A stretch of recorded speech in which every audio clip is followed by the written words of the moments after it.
ജന്മങ്ങളായി ഭാഗം 43. ഇത്രയുള്ളൂ ഇവൻ. അവളുടെ പേര് കേൾക്കുമ്പോൾ മാറുന്ന മുഖഭാവം. ഇത് വല്ലാത്തൊരു പ്രണയമാണ്, സഞ്ജു മനസ്സിൽ വിചാരിച്ചു. അപ്പോൾ സിദ്ധു, രാവിലെ കാണാം. നീ പറഞ്ഞ കാര്യം ഞാൻ എന്തായാലും ആലോചിച്ചിട്ട് പറഞ്ഞാൽ പോരെ? സിദ്ധാർത്ഥിനോട് സഞ്ജു ചോദിച്ചു. ഇനി ആലോചിക്കാൻ ഒന്നുമില്ല സഞ്ജു. നീ നാളെ വരുന്നു എൻ്റെ ഒപ്പം ഓഫീസിലേക്ക്, അത്രയേ പറയാനുള്ളൂ. ബാക്കി ഒന്നും പറയാൻ നിൽക്കാതെ സിദ്ധാർത്ഥ് അവിടെ നിന്നും തിരിഞ്ഞു നടന്നു. ഇത് കേട്ട് സഞ്ജു കിളി പോയ പോലെ നിൽക്കുകയായിരുന്നു. അപ്പോഴാണ് അവൻ്റെ പുറകിൽ വന്ന ഭദ്ര അവനെ അടിച്ചത്. എൻ്റെ ദൈവമേ, എനിക്കിപ്പോൾ കഷ്ടകാലം ആണെന്ന് തോന്നുന്നു. നീ എന്ന് ഇവിടേക്ക് കാല് കുത്തിയോ അപ്പോൾ മുതൽ എനിക്ക് കഷ്ടകാലം തുടങ്ങി.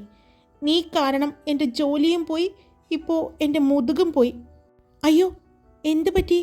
ജോലിക്കെന്താ പറ്റിയേ? അവൾ ചോദിച്ചു. ഒന്നും പറ്റിയില്ല, എന്നെ എൻ്റെ അളിയൻ ഒന്ന് സ്നേഹിച്ചതാ, സഞ്ജു പറഞ്ഞു. എന്താ? അപ്പോഴാണ് അവരുടെ പുറകിൽ നിന്ന് ജിഷ ചോദിച്ചത്. അതെങ്ങനെയാ അളിയൻ സ്നേഹിച്ചാൽ ജോലി പോകുന്നത്? ജിഷ ചോദിച്ചു.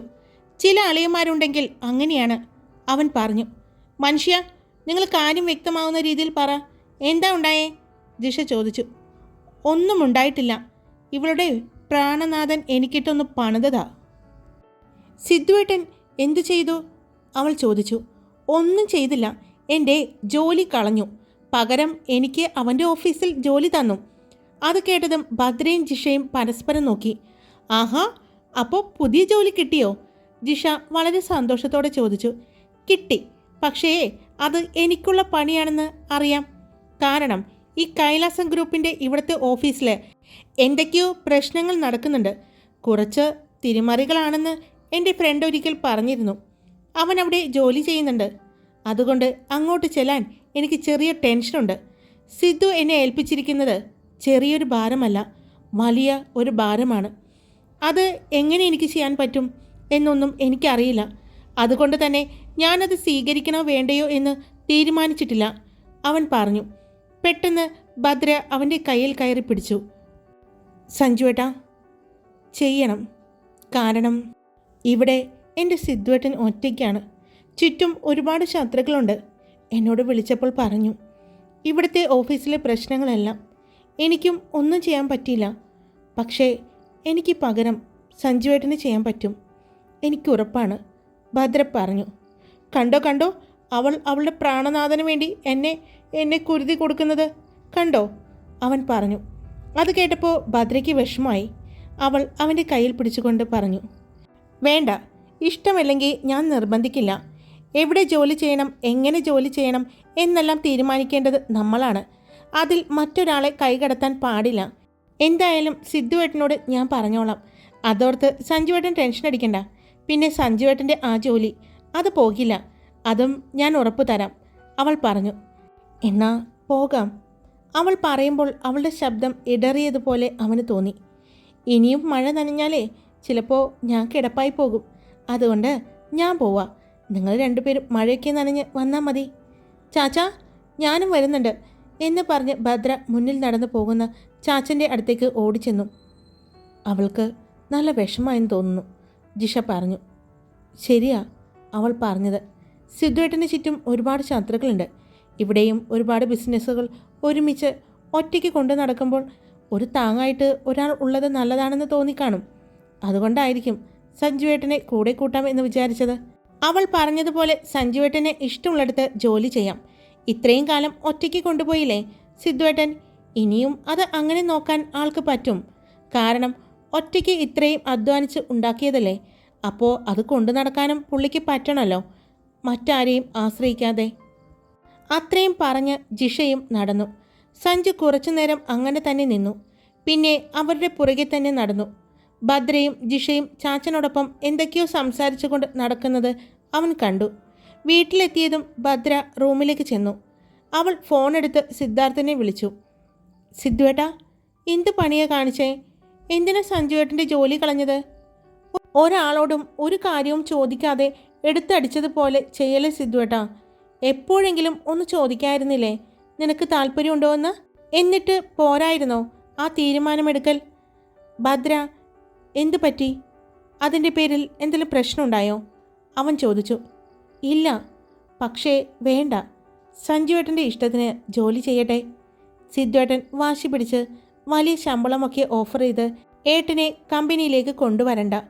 ഏട്ടൻ സ്വന്തം ഇഷ്ടപ്രകാരം വരികയാണെങ്കിൽ മാത്രം മതി കേട്ടോ, അവൾ പറഞ്ഞു. പെട്ടെന്ന് അവളുടെ ഫോൺ ആരോ തട്ടിപ്പറിച്ച് വാങ്ങി. അവൾ നോക്കുമ്പോൾ അത് സഞ്ജുവായിരുന്നു. എനിക്ക് നല്ലൊരു ജോലി കിട്ടിയപ്പോൾ അവളുടെ കുശുമ്പ് നോക്കിക്കേ. ഞാനൊന്ന് ജാടയിട്ട് നിന്നതാ, അങ്ങനെയെങ്കിലും കുറച്ചുകൂടി ശമ്പളം ഒന്ന് കൂടുതൽ കിട്ടുമോ എന്ന് വിചാരിച്ച്. അപ്പോൾ അവളത് പറഞ്ഞില്ലാണ്ടാക്കാൻ നോക്കുന്നു. നിന്നെ സമ്മതിക്കണോട്ടോ, ഒരു കോടീശ്വരനെ കല്യാണം കഴിക്കുന്നതിന് മുമ്പേ ഇങ്ങനെ. അപ്പോൾ ഇനി കല്യാണമെന്നൊക്കെ കഴിഞ്ഞാൽ പിന്നെ നീ ഞങ്ങളെ മൈൻഡ് പോലും ചെയ്യില്ലല്ലോ, സഞ്ജയ് പറഞ്ഞു. അവൻ ഫോണെടുത്ത് ചെവിയിലേക്ക് വെച്ചുകൊണ്ട് പറഞ്ഞു. എപ്പോഴാണാവോ സാറേ ഞാൻ വരേണ്ടത്, അവൻ ചോദിച്ചു. ഞാൻ അങ്ങോട്ട് വന്നോളാം നിന്നെ കൊണ്ടുവരാൻ, ഒരു ചെറിയ പുഞ്ചിരിയോടെ സിദ്ധാർത്ഥ് പറഞ്ഞു. ഞാനൊരു കാര്യം പറഞ്ഞേക്കാം, ആരെയും ഇങ്ങനെ വലിയ വലിയ ശമ്പളങ്ങൾ ഓഫർ ചെയ്ത് പ്രലോഭിപ്പിക്കരുത്, വീണു പോകും ഞങ്ങൾ. പിന്നെ ശമ്പളം മാത്രമേ ഉള്ളോ, ഒരു വണ്ടി കൂടി കിട്ടിയിരുന്നെങ്കിൽ നല്ലതായിരുന്നു, സഞ്ജയ് പറഞ്ഞു. അതിന് നിനക്ക് ഓഫീസിൽ പോകാൻ കാറുണ്ടല്ലോ, സിദ്ധു പറഞ്ഞു. ഓ, ഡെയിലി കാറെടുത്ത് ഓഫീസിലേക്ക് വരുന്നത് ഭയങ്കര ബുദ്ധിമുട്ടാണെന്നേ. ഒരു പുതിയ മോഡൽ ഇപ്പോൾ ഇറങ്ങുന്ന ബൈക്കോ അങ്ങനെ എന്തെങ്കിലും കമ്പനി ഓഫർ ചെയ്യാമായിരുന്നു, സഞ്ജയ് പറഞ്ഞു. പിന്നെ നിനക്ക് ഇപ്പോൾ കിട്ടുന്ന ആ ശമ്പളത്തിൽ നിന്നും ഇത്രയും വലിയ ശമ്പളത്തിലേക്ക് കയറ്റിയത് തന്നെ എൻ്റെ നല്ല മനസ്സ്. എൻ്റെ അളിയനല്ലേ, പാവമല്ലേ എന്നൊക്കെ വിചാരിച്ചപ്പോൾ നീ എൻ്റെ തലയിൽ കയറുന്നോ? വേണമെങ്കിൽ നീ വന്ന് ജോയിൻ ചെയ്, അല്ലെങ്കിൽ നീ നിൻ്റെ പഴയ ജോലി തന്നെ സ്വീകരിച്ചോ, സിദ്ധാർത്ഥ് പറഞ്ഞു. അതിന് നീ ആ ജോലി കളഞ്ഞു എന്നല്ലേ പറഞ്ഞത്? ഞാനത് വെറുതെ പറഞ്ഞതാ. നിനക്ക് നിൻ്റെ ആ ജോലി അവിടെ തന്നെയുണ്ട്. നിൻ്റെ സമ്മതം ചോദിച്ചിട്ട് നിനക്ക് താല്പര്യമുണ്ടെങ്കിൽ മാത്രം നിന്നെ ഓഫീസിലേക്ക് കൊണ്ടുവരാം എന്നാ ഞാൻ വിചാരിച്ചത്. നിനക്ക് താല്പര്യമില്ല എന്നാണ് ഭദ്ര പറഞ്ഞത്. അതുകൊണ്ട് നാളെ മുതൽ നീ നിൻ്റെ ഓഫീസിൽ തന്നെ പോയിക്കോ. ഞാൻ വേറെ ആരെങ്കിലും കിട്ടുമോ എന്ന് നോക്കട്ടെ, സിദ്ധാർത്ഥ് പറഞ്ഞു. ഞാനൊരു കുഞ്ഞു ബൈക്കല്ലേ ചോദിച്ചത്, അതിനാണോ എന്നെ തള്ളിക്കളഞ്ഞത്? എനിക്ക് ബൈക്കും വേണ്ട, ഒന്നും വേണ്ട. എനിക്ക് ആ പറഞ്ഞ ശമ്പളം തന്നെ മതി. ആ ശമ്പളത്തിൽ നിന്നും ഞാൻ വാങ്ങിക്കൊള്ളാം ബൈക്ക്, സഞ്ജയ് പറഞ്ഞു. പിന്നെ പുറത്തേക്കിറങ്ങിയ ഒരു ഗ്ലാസ് വെള്ളം പോലും കുടിക്കാത്ത നീയാണ് ഇനി ബൈക്ക് വാങ്ങാൻ പോകുന്നത്. നീ എന്തിനാടാ ഇങ്ങനെ പിശുക്കുന്നത്? അതോ, ഈ വീടേ അനിയന് കൊടുക്കണം. എനിക്ക് ഒരു വീടൊക്കെ വെച്ച് മാറണേ. ആരുടെയും 10 പൈസ വാങ്ങാതെ ഞാൻ അധ്വാനിച്ചുണ്ടാക്കുന്ന പണം കൊണ്ട് എനിക്ക് വീട് വാങ്ങുകയോ പണിയുകയോ വേണം, അവൻ പറഞ്ഞു. ഓഹോ, അങ്ങനെ നല്ല തീരുമാനങ്ങൾ ആണെങ്കിൽ ഓക്കെ. അപ്പോൾ എന്താ ചെയ്യേണ്ടത്? നീ നാളെ ഓഫീസിലേക്ക് വരികയാണോ, അല്ലെങ്കിൽ പഴയ ഓഫീസിലേക്ക് പോവുകയാണോ? ഇനി ബൈക്ക് കിട്ടിയിട്ടേ എൻ്റെ ഓഫീസിലേക്ക് വരൂ എന്നാണെങ്കിൽ നീ വരണ്ട കേട്ടോ, സിദ്ധാർത്ഥ് പറഞ്ഞു. ഓ, അതിൻ്റെ ഒന്നും ആവശ്യമില്ലാന്നേ, ഞാൻ വന്നേക്കാം. ഇതെല്ലാം ഞാൻ നിനക്ക് സ്ത്രീധനം തരുന്നതിൽ നിന്ന് കുറയ്ക്കും, നോക്കിക്കോ, സഞ്ജു പറഞ്ഞു. അതിന് എനിക്ക് സ്ത്രീധനം തരുന്നത് എൻ്റെ അച്ഛനല്ലേ? അത് കേട്ട് അടുത്തുണ്ടായിരുന്ന ഭദ്ര പറഞ്ഞു. അങ്കിള് തന്നാലും ഞാൻ തന്നാലും ഒന്നല്ലേ, ഞാൻ കുറയ്ക്കും ആ ബൈക്കിൻ്റെ കാശ്, അവൻ പറഞ്ഞു. പിന്നെയും കുറച്ചു നേരം സംസാരിച്ചതിന് ശേഷമാണ് സഞ്ജു ഫോൺ ഭദ്രയ്ക്ക് കൊടുത്തത്. അപ്പോൾ മോളെ ഉറങ്ങിക്കോ, നാളെ കോളേജിൽ പോണ്ടേ? എടാ ചെക്ക, പാട്ടുപാടി ഉറക്കി കിടത്തിയിട്ട് നീ ഫോൺ വയ്ക്കുകയുള്ളോ, സഞ്ജു വിളിച്ചു ചോദിച്ചതും അങ്ങോട്ട് ജിഷ വന്നത്. ഓ, തമ്പുരാട്ടി എവിടെയായിരുന്നു, കണ്ടില്ലല്ലോ, സഞ്ജു ചോദിച്ചു. ഞാൻ എവിടെ പോയ തനിക്കെന്താ കുഴപ്പം എന്ന് ചോദിച്ചുകൊണ്ട് ജിഷ ഭദ്രയുടെ അടുത്തേക്ക് വന്നു. ഭദ്രേ, നാളെ ഞാൻ എൻ്റെ വീട്ടിലേക്ക് പോവാം. 2-3 ദിവസം അവിടെ നിൽക്കണ്ടേ? അമ്മയും അച്ഛനും എന്നെ വഴക്ക് പറയുകയാണ്. എനിക്ക് അവരെ വേണ്ട, നിന്നെ മതി എന്നൊക്കെ പറഞ്ഞ് അമ്മയുടെ സെൻറ്റി ഡയലോഗുകൾ ആയിരുന്നു.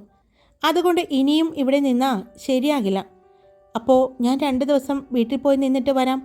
കോളേജിൽ പോകുന്ന നേരത്ത് ഞാൻ നിൻ്റെ ഒപ്പം വരാം. അത് കഴിഞ്ഞ് ഞാൻ നേരെ വീട്ടിലേക്ക് പോകും. അത് ജിഷ സഞ്ജയിനെ നോക്കിക്കൊണ്ടാണ് പറഞ്ഞത്. അവനത് കേട്ട് അവിടെ നിൽക്കുന്നുണ്ടായിരുന്നു. അതിനെന്താ, നീ പോയിക്കോ, കുറച്ച് ദിവസമെങ്കിലും സമാധാനമായിട്ട് ഇവിടെ ഇരിക്കാമല്ലോ, സഞ്ജു പറഞ്ഞു. പക്ഷേ അത് പറയുമ്പോൾ സഞ്ജുവിൻ്റെ മുഖം മാറിയത് ഭദ്ര ശ്രദ്ധിച്ചിരുന്നു. 2 പേരും വഴക്കുകൂടാതെ ഒന്ന് പോയി കിടന്നേ, എനിക്ക് ഉറങ്ങണം, അവൾ പറഞ്ഞു. ഞാൻ പോവുകയാ എന്ന് പറഞ്ഞ് അവിടെ നിന്ന് ജിഷ പോയതും, നീ ഉറങ്ങിക്കോ, നാളെ മുതൽ എൻ്റെ ഉറക്കം പോവുകയാണല്ലോ, എന്ന് പറഞ്ഞ് സഞ്ജുവും അവിടെ നിന്നും പോയി.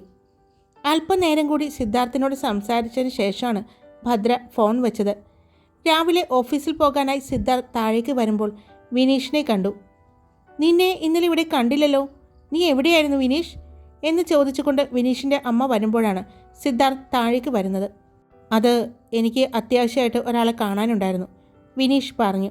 എന്ത് അത്യാവശ്യമാണെങ്കിലും ഇന്നലെ ആ ചടങ്ങിൽ പങ്കെടുക്കണമെന്ന് നിന്നോട് പറഞ്ഞതല്ലേ? വർഷത്തിൽ ഒരിക്കൽ മാത്രം ഉണ്ടാകുന്ന ചടങ്ങാണ് അത്. ഇപ്രാവശ്യത്തെ ചടങ്ങിൽ ഇത്രയും തിരക്കുണ്ടായിട്ടും സിദ്ധാർത്ഥ് വരെ പങ്കെടുത്തല്ലോ, നിനക്ക് മാത്രം എന്താണ്? അത് ചോദിക്കുമ്പോൾ വിനീഷിൻ്റെ മുഖം മാറിയിരുന്നു. കാരണം അവൻ ഇന്നലെ ആ സമയത്ത് പോലീസ് കസ്റ്റഡിയിലായിരുന്നു. അവൻ്റെ വണ്ടിയിൽ നിന്നും മയക്കുമരുന്ന് കിട്ടിയതായിരുന്നു കേസ്. അത് ആ വീട്ടിൽ മറ്റാരും അറിഞ്ഞില്ലെങ്കിലും സിദ്ധാർത്ഥ് അറിഞ്ഞിരുന്നു. കാരണം അങ്ങനെ ഒരു പണി കൊടുത്തത് അവൻ തന്നെയായിരുന്നു. ഇപ്പോൾ അമ്മയുടെ പ്രശ്നം എന്താ? ഞാനിപ്പോൾ ഇങ്ങോട്ട് വന്നതാണോ പ്രശ്നം? ഞാൻ എങ്ങോട്ടെങ്കിലും പോയിക്കോളാം എന്ന് പറഞ്ഞ് വിനീഷ് പോകാൻ പോയതും സിദ്ധാർത്ഥ് അവനെ വിളിച്ചു. നീ ഇന്ന് കോളേജിൽ പോകുന്നുണ്ടോ വിനീഷ്? സിദ്ധാർത്ഥ് ചോദിച്ചു. ഉവ്വ്, പോകുന്നുണ്ട്. അത്രമാത്രം പറഞ്ഞ് സിദ്ധാർത്ഥ് ഭക്ഷണം കഴിക്കാനായി വന്നിരുന്നു. സിദ്ധാർത്ഥ് ഭക്ഷണം കഴിച്ച് എഴുന്നേറ്റ് പോകുമ്പോൾ വിജയ് മേനോൻ അവനെ വിളിച്ചു. തീരെ താല്പര്യമില്ലാഞ്ഞിട്ട് പോലും അവൻ അവിടെ നിന്നു.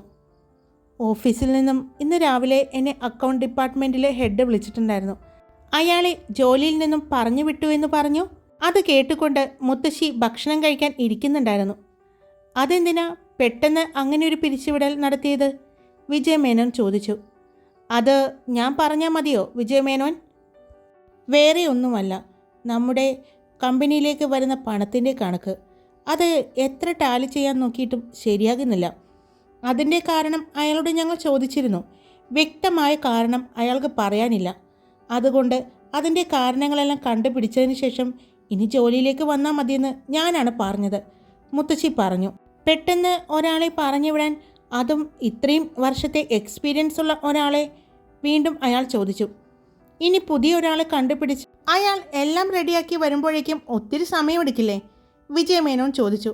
അതൊന്നുമില്ലെന്നേ, ഇന്ന് അക്കൗണ്ട്സിൽ പുതിയൊരു ഹെഡ് ചാർജ് എടുക്കുന്നുണ്ട്.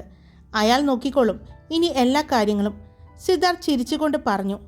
മുത്തശ്ശിയോട് യാത്ര പറഞ്ഞ് അവിടെ നിന്നും ഇറങ്ങി സിദ്ധാർത്ഥ് നേരെ ചെന്നത് സഞ്ജുവിൻ്റെ വീട്ടിലേക്കാണ്.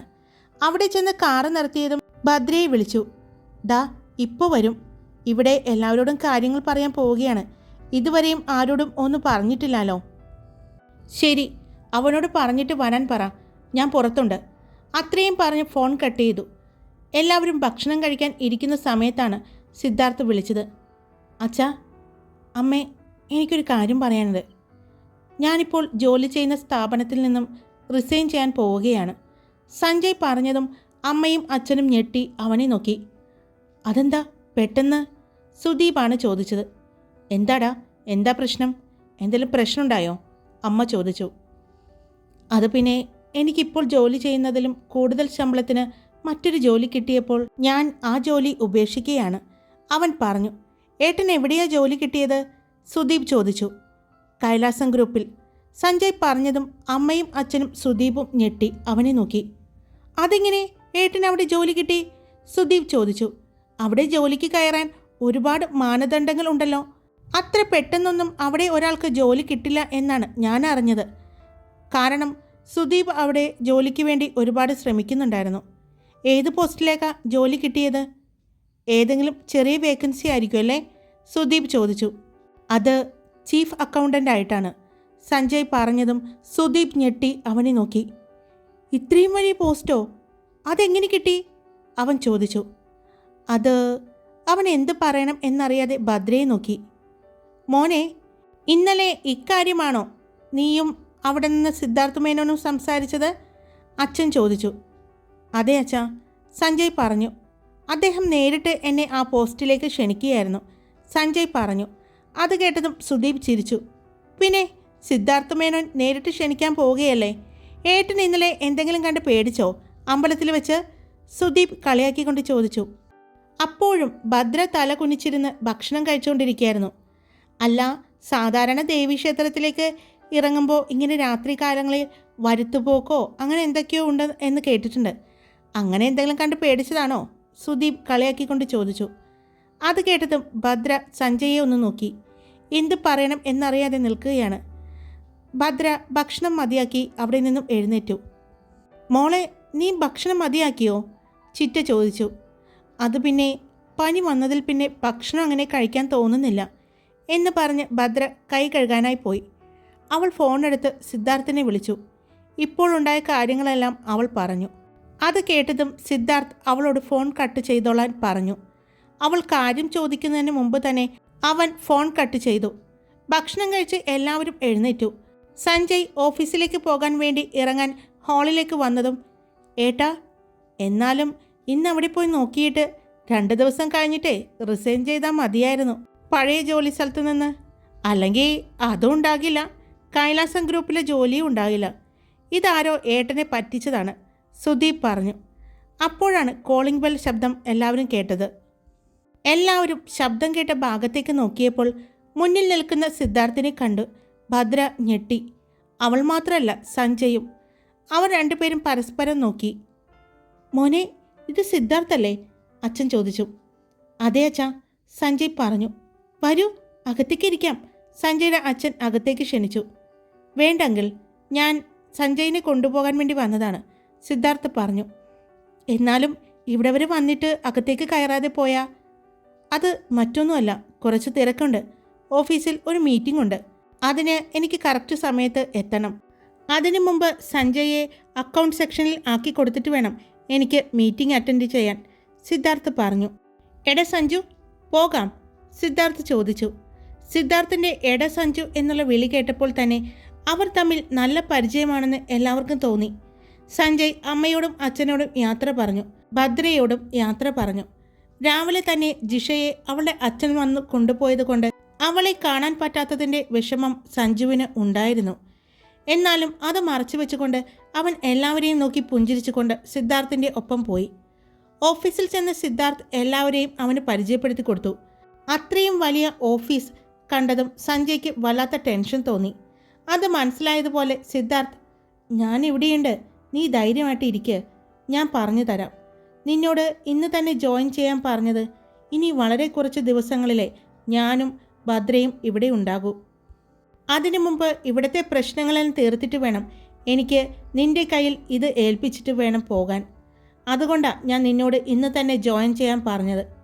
എന്ത് സംശയം ഉണ്ടെങ്കിലും നിനക്ക് എന്നോട് ചോദിക്കാം.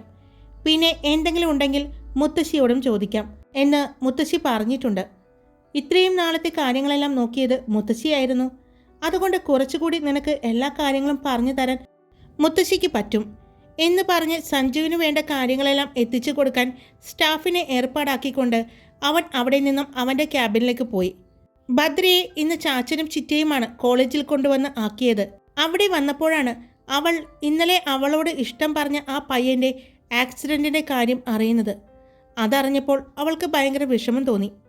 എന്നാലും പാവമല്ലേ, എത്ര പ്രതീക്ഷയോടെയായിരിക്കും ഇങ്ങനൊരു പ്രോഗ്രാമിന് വന്നത്, ഭദ്ര പറഞ്ഞു. നീ ഒന്ന് പോടി, അവനെ അത്ര ശരിയല്ല എന്നാണ് ഞാൻ കേട്ടത്. ഇവിടെ വന്നപ്പോൾ ഒരു പാവത്തെപ്പോലെ ഇരിക്കുന്നു എന്നേയുള്ളൂ. അവൻ്റെ കോളേജിൽ വളരെ പ്രശ്നക്കാരനാണെന്നാണ് ഞാൻ അറിഞ്ഞത്, അഭിജിത്ത് പറഞ്ഞു. അതെയോ? ആ അതെ, അവൻ്റെ കോളേജിലെ പിള്ളേർ തന്നെ പറഞ്ഞ് ഞാൻ അറിഞ്ഞത്. അവന് ഇങ്ങനെ സംഭവിച്ചു എന്ന് പറഞ്ഞപ്പോൾ നന്നായി എന്നാ പലരും പറഞ്ഞത്. അങ്ങനെ അവരെല്ലാവരും സംസാരിച്ചു കൊണ്ടിരുന്നു. ആ ദിവസം അന്ന് അവരുടെ കൂട്ടത്തിൽ ആർക്കും പ്രോഗ്രാം ഉണ്ടായിരുന്നില്ല. അതുകൊണ്ട് തന്നെ എല്ലാവരും നല്ല റിലാക്സ് ആയിട്ടാണ് നടന്നത്. അന്ന് വിനീഷിൻ്റെ ശല്യം അവർക്ക് ഉണ്ടായിരുന്നില്ല. എന്നാൽ ഗായത്രി ഇടയ്ക്കിടെ കാണുമ്പോൾ ദേഷ്യത്തോടെ നോക്കുന്നുണ്ടായിരുന്നു. ഇവൾക്ക് എന്തെങ്കിലും കുഴപ്പമുണ്ടോ? നമ്മളെ കാണുമ്പോൾ അരച്ച് കലക്കി കുടിക്കാനുള്ളൊരു ഭാവമാണല്ലോ, ദിവ്യ പറഞ്ഞു. അത് അങ്ങനത്തെ ഒരു സാധനം, ആരോടും ഒരു സ്നേഹവുമില്ല, മനുഷ്യപ്പറ്റില്ലാത്തൊരു സാധനമാണ്, അഭിജിത്ത് പറഞ്ഞു. നീ ഒരു കൊച്ച് FM ആണല്ലോ, എല്ലാ കാര്യങ്ങളും നീ അറിയുന്നുണ്ടല്ലോ, ഷാരോൺ ചോദിച്ചു. പിന്നെ ഞാൻ അറിയും, കാരണം എൻ്റെ ക്രിക്കറ്റ് ടീമിലെ പലരും ഇവരുടെ കോളേജിലാണ് പഠിക്കുന്നത്. അതുകൊണ്ട് ഇവരുടെ കാര്യങ്ങളെല്ലാം അറിയാൻ പറ്റുന്നത് അങ്ങനെയാണ്, അഭിജിത്ത് പറഞ്ഞു. അന്ന് ഓഫീസിൽ സഞ്ജയ്ക്ക് നല്ല പിടിപ്പത് പണിയായിരുന്നു. നല്ല ടെൻഷനുണ്ടായിരുന്നു.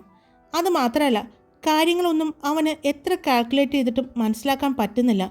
എന്തൊക്കെയോ മിസ്റ്റേക്കുകൾ അവനും തോന്നി തുടങ്ങി. അവൻ അതെല്ലാം നോട്ട് ചെയ്യാൻ തുടങ്ങി. വൈകുന്നേരം ആയപ്പോഴേക്കും അവനെ സിദ്ധാർത്ഥ് ക്യാബിനിലേക്ക് വിളിപ്പിച്ചു. അവൻ അവിടെ ചെന്നതും ഇരിക്കളിയ സിദ്ധാർത്ഥ് പറഞ്ഞു. എൻ്റെ പൊന്നു സിദ്ധു, മര്യാദയ്ക്ക് യാതൊരുവിധ ടെൻഷനുമില്ലാതെ ശമ്പളം മേടിച്ചു കൊണ്ടിരുന്ന ഞാനാ. എന്നെക്കൊണ്ട് ഈ പുലിമടയിൽ ആക്കേണ്ട വല്ല കാര്യമുണ്ടായിരുന്നു നിനക്ക്? സഞ്ജയ് കസേരയിലേക്ക് അവശതയോടെ ഇരുന്നു കൊണ്ട് പറഞ്ഞു. എന്തു പറ്റി? സിദ്ധു ചോദിച്ചു. എന്തു പറ്റിയെന്നോ? ഇവിടെ മൊത്തം അഴിമതിയാ, അവൻ പറഞ്ഞു. അറിയാം, അത് ഇല്ലാതാക്കാൻ വേണ്ടിയല്ലേ ഞാൻ നിന്നെ കൊണ്ടുവന്നത്, സിദ്ധാർത്ഥ് പറഞ്ഞു. നിനക്ക് എന്തെങ്കിലും സംശയമുണ്ടോ? സിദ്ധാർത്ഥ് ഗൗരവത്തോടെ ചോദിച്ചു. ഉണ്ടോ എന്നോ എന്ന് പറഞ്ഞ് അവൻ കണ്ടുപിടിച്ച പല കാര്യങ്ങളും സിദ്ധാർത്ഥിനെ അറിയിച്ചു. അവൻ്റെ മനസ്സിലെ പല സംശയങ്ങളും അവൻ പറയുകയും ചെയ്തു. അത് കേട്ടപ്പോൾ സിദ്ധാർത്ഥിന് ഒരുപാട് സന്തോഷം തോന്നി. ഒറ്റ ദിവസം കൊണ്ട് തന്നെ ഇത്രയധികം കാര്യങ്ങൾ അവൻ മനസ്സിലാക്കിയിരിക്കുന്നു എന്നറിഞ്ഞപ്പോൾ സിദ്ധാർത്ഥിന് അവനോട് വളരെ ബഹുമാനമാണ് തോന്നിയത്. അവൻ നല്ല കഴിവുള്ളവൻ ആണെന്നും അവൻ്റെ ഓഫീസിലെ പലരും പറഞ്ഞിട്ടുണ്ടായിരുന്നു. അതുകൊണ്ട് തന്നെ അവൻ അവിടെ നിന്ന് പോരുന്നു എന്ന് പറഞ്ഞപ്പോൾ അവൻ്റെ സ്ഥാപനത്തിലെ മേലുദ്യോഗസ്ഥർക്ക് എല്ലാം വളരെ വിഷമമായിരുന്നു. എന്നാ അളിയൻ ഇത്രയും കണ്ടുപിടിച്ചല്ലേ, നമുക്കൊന്ന് പുറത്തു പോയിട്ട് വരാം എന്ന് പറഞ്ഞ് സിദ്ധാർത്ഥ് അവിടെ നിന്നും എഴുന്നേറ്റു. അവൻ്റെ കൂടെ തന്നെ സഞ്ജുവും എഴുന്നേറ്റു.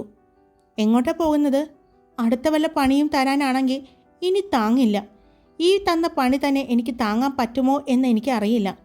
എന്തായാലും മുന്നത്തെ ഓഫീസിൽ ഒന്ന് പറഞ്ഞു വെക്കണം. എന്തെങ്കിലും ഒരു വേക്കൻസി ഉണ്ടെങ്കിൽ ഞാൻ തിരിച്ചു വരുമെന്ന് സഞ്ജയ് പറഞ്ഞു. അത് കേട്ട് സിദ്ധു ചിരിച്ചു. സിദ്ധാർത്ഥും സഞ്ജുവും ലിഫ്റ്റിൽ കയറി താഴെ പാർക്കിങ്ങിലേക്ക് വന്നതും സിദ്ധാർത്ഥിൻ്റെ ഡ്രൈവർ കാറും എടുത്തുകൊണ്ട് വന്നു. താൻ പൊയ്ക്കോ, ഞാൻ വന്നോളാം, സിദ്ധാർത്ഥ് പറഞ്ഞു. അത് കേട്ടതും സഞ്ജയ് അവനെ നോക്കി. എങ്ങനെ പോകാമെന്ന്? നീ കാറ് പറഞ്ഞു വിട്ടാ നമ്മളെങ്ങനെ വീട്ടിലേക്ക് പോകുന്നത്?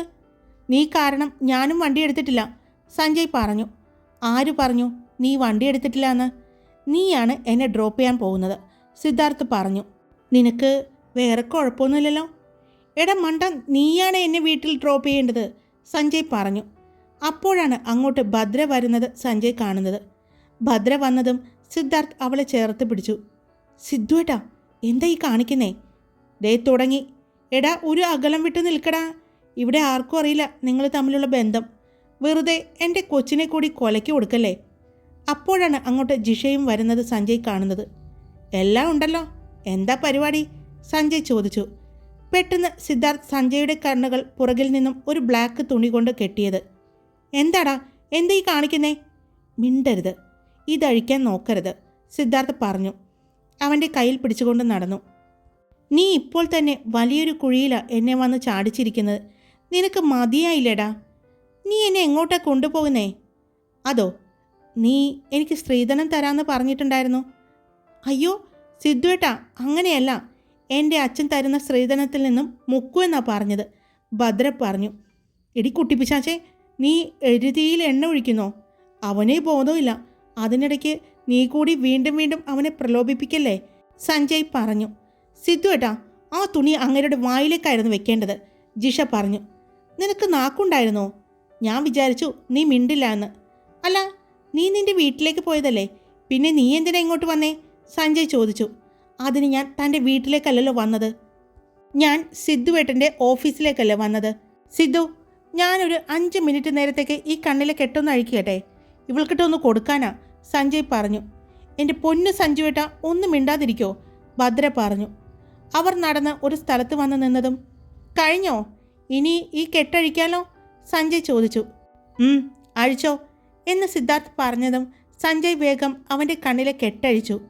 അവൻ ചുറ്റും നോക്കിയപ്പോൾ ആരെയും കാണുന്നില്ല. ഇവറ്റകളൊക്കെ എവിടെ പോയി? അപ്പോഴാണ് അവൻ്റെ കുറച്ച് മുന്നിലായി വലിയൊരു കണ്ടെയ്നർ ഇരിക്കുന്നത് കാണുന്നത്. ഈ കണ്ടെയ്നർ കാണിക്കാൻ വേണ്ടിയാണോ എൻ്റെ കണ്ണ് കെട്ടിക്കൊണ്ട് വന്നത്? ഇതൊക്കെ ഞാൻ ഒരുപാട് കണ്ടിട്ടുള്ളതാ.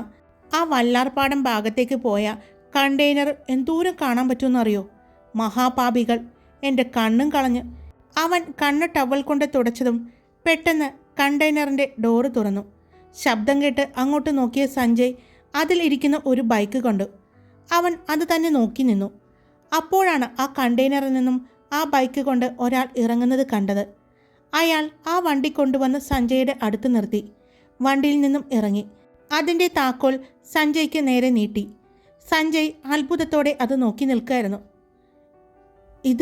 ഇതെന്തിനാ എനിക്ക്? സഞ്ജയ് ചോദിച്ചു. അത് നീ വാങ്ങിക്കോ. നിനക്കുള്ള എൻ്റെ ഗിഫ്റ്റാണ്. സ്ത്രീധനത്തിൽ നിന്ന് അടിച്ചു മാറ്റാൻ നിൽക്കണ്ട. അതും പറഞ്ഞ് സിദ്ധാർത്ഥും ഭദ്രയും ജിഷയും അങ്ങോട്ട് വന്നത്. എന്താ എനിക്കോ? സഞ്ജയ് ചോദിച്ചു. പിന്നെ എനിക്കാണോ? നീ എൻ്റെ വീട്ടിൽ വന്നിട്ടുണ്ടോ? അവിടെ എല്ലാ പുതിയ മോഡലുള്ള ബൈക്കുകളുണ്ട്. ഇതിൻ്റെ ഒന്ന് എൻ്റെ വീട്ടിലിരിക്കുന്നുണ്ട്. അതുകൊണ്ട് ഐശ്വര്യമായിട്ട് അളിയൻ അത് വാങ്ങിക്കോ. ഭദ്ര, നീ തന്നെ അത് കൊടുക്ക്. സിദ്ധാർത്ഥ് പറഞ്ഞതും വേണ്ട സിദ്ധുവേട്ടാ, നമുക്ക് രണ്ടുപേർക്കും കൂടി കൊടുക്കാം എന്ന് പറഞ്ഞ് ഭദ്രയും സിദ്ധാർത്ഥും കൂടി ആ താക്കോൽ സഞ്ജുവിൻ്റെ നേർക്ക് നീട്ടി. അഡ്വാൻസ് ഹാപ്പി ബർത്ത്ഡേ ഏട്ടാ, ഭദ്ര പറഞ്ഞു. എൻ്റെ ബർത്ത്ഡേ ആണല്ലേ? നാളെയല്ലേ അത്? ഞാൻ ഓർത്തില്ല. ഇത്രയും നേരം സംസാരിച്ചു കൊണ്ടിരുന്ന സഞ്ജയ്ക്ക് സംസാരിക്കാൻ ഒന്നുമില്ലാത്തതുപോലെ വാക്കുകൾ തപ്പിപ്പറക്കുന്നത് കണ്ട് അവർ 3 പേരും ചിരിച്ചു. അപ്പോഴാണ് സഞ്ജയ് ആ വണ്ടി ശ്രദ്ധിക്കുന്നത്. അത് BMW R 1250 GS ആയിരുന്നു. ഹായ്, ഞാനാണ് കാർത്തിക. ഈ സ്റ്റോറിയിൽ ഈ ഭാഗം അത്യാവശ്യമായതുകൊണ്ടാണ് ഞാൻ എഴുതിയത്. ഇനി വലിച്ചു നീട്ടാൻ വേണ്ടി എഴുതിയതാണെന്ന് പറയരുത് കേട്ടോ. അപ്പോൾ എല്ലാവർക്കും കഥ കേട്ട് ഇഷ്ടപ്പെടുകയാണെങ്കിൽ ലൈക്ക് ചെയ്യുക, കമൻറ്റ് ചെയ്യുക, സബ്സ്ക്രൈബ് ചെയ്യുക. Love you all.